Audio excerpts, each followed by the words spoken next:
Welcome back to Vishal Computech. So ఈ రోజు అయితే మన బ్రో 5070 గ్రాఫిక్ కార్డ్ మీద అయితే పీసీ బిల్డ్ చేశారు. సో ఎక్స్పీరియన్స్ ఎలా అనిపించింది అయితే అడుగుదాం. Hi bro.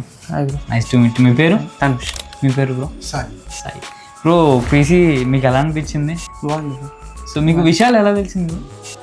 యూట్యూబ్లో చూస్తే, అది కాకుండా రిలేటివ్స్లో కొంతమంది తీసుకున్నారు, వాళ్ళు సజెస్ట్ చేస్తే వచ్చాను. Okay. So compare to other store బయట కంటే ప్రైస్ రీజనబుల్ దొరికిందా? కాంపోనెంట్స్ అనుకొని వచ్చారు లేదా మా వాళ్ళు ఏమన్నా? కాంపోనెంట్స్ నేను కొన్ని అనుకొని వచ్చా, మళ్ళీ ఇక్కడికి వచ్చిన తర్వాత మీ వాళ్ళు కూడా కొద్దిగా సజెస్ట్ చేశారు. ఓకే. సో మీకు ఓవరాల్గా అయితే ఎక్స్పీరియన్స్ బాగుంది, నాకు తగ్గట్టే వచ్చింది. ఓకే బ్రో, మరి 5070 గ్రాఫిక్ కార్డ్ తీసుకున్నారు కదా, సో యూజ్ ఏంటి అంటే లైక్ దేని మీద బిల్డ్ చేస్తున్నారు? గేమింగ్ ఇంకా ఎడిటింగ్ కోసం. ఓకే. అండ్ లైవ్ స్ట్రీమింగ్స్ ఏమన్నా యూట్యూబ్ ఛానల్ అలా? అది ప్లాన్ ఉంది. ఓకే, చూడాలి. Okay, all the best bro. Keep shopping with us. So మీరు కూడా మీ డ్రీమ్ పీసీ బిల్డ్ చేద్దాం అనుకుంటున్నారు, సో విజిట్ చేయండి Vishal peripherals and Vishal Computech. So ఒకవేళ మీరు ఆన్లైన్లో పర్చేస్ చేయాలనుకుంటే www.vishalperipherals.com లో అయితే మీరు పర్చేస్ చేయొచ్చు.